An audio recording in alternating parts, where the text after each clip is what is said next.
Shri Sitarama సదనం channel ప్రేక్షకులకు స్వాగతం. హరియను రెండక్షరములు హరించును పాతకముల నంబుజనాభా.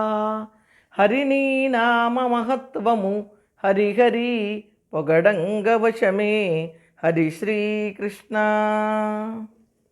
ఇందులో హరినామ వైభవాన్ని గురించి ఈ శతకకర్త ఆవిష్కరిస్తున్నారు.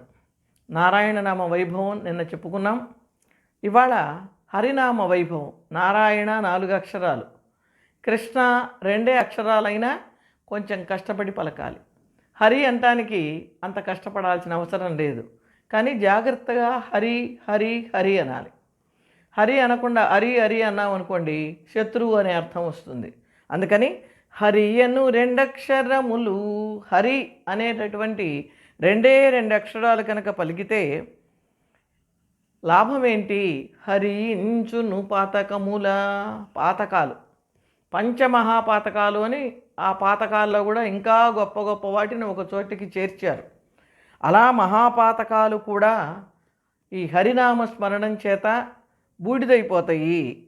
అంబుజనాభా, ఎవరైనా అంబుజము, అంబు అంటే నీరు, నీటి నుండి పుట్టింది పద్మం, పద్మము నాభియందు కలవాడు పద్మనాభస్వామి.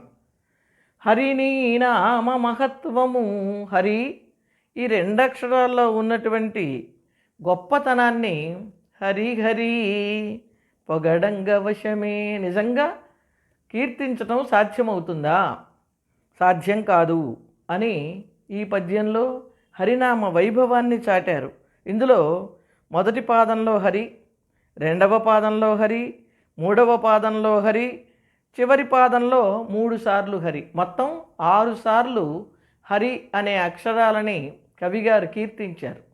ఈ 6 సంఖ్య విష్ణు షడక్షరి మంత్రానికి సంకేతం కనుక ఈ హరి హరి హరి అని ఒక్క పద్యం చదువుకున్న 6 సార్లు మనం హరిని స్మరించినటువంటి లెక్కకి వచ్చి ఆ విష్ణు మంత్రం యొక్క సిద్ధి మనకి లభిస్తుంది.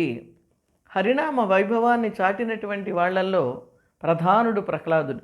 ఆయన హరియష్టకము అని 8 శ్లోకాలు ఈ హరినామ వైభవాన్ని చాటే వాటిని మనకు అందించారు.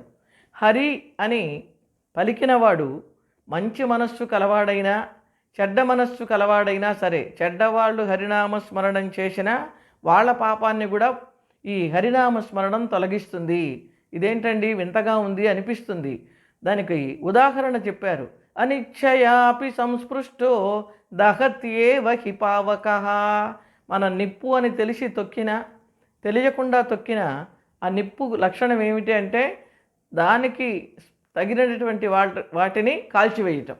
అలా ఇక్కడ హరినామము దుష్ట చిత్తాత్ములు పలికినా సరే వాళ్ళ పాపాలను కూడా పోగొడుతుంది.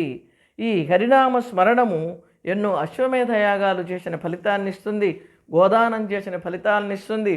తర్వాత ఇంకా ముఖ్యంగా ఋగ్వేదం, యజుర్వేదం, సామవేదం, అధర్వణ వేదం చదివినటువంటి ఫలితాన్ని ఇస్తుంది అని హరినామానికి సంబంధించినటువంటి వాటిని హరి శ్రీ మహావిష్ణువు కనుక, శ్రీ మహావిష్ణువుకి మరి నారాయణుడు అనే మూలం కనుక ఆ నారాయణుని యొక్క మంత్రం 8 అక్షరాల్లో ఉన్నది కనుక 8 శ్లోకాలలో ప్రహ్లాదుడు హరి అష్టకాన్ని మనకు అందించి ఈ వైభవాన్ని చాటాడు. ఆ అంతటి వైభవాన్ని ఈ కవిగారు ఈ చిన్న కందపద్యంలో మనకు అందించారు. విన్నారు కదా హరినామ వైభవాన్ని. రేపటి రోజున మరొక పద్యంతో మళ్ళీ స్వామి వైభవాన్ని మనం తలుచుకుందాం.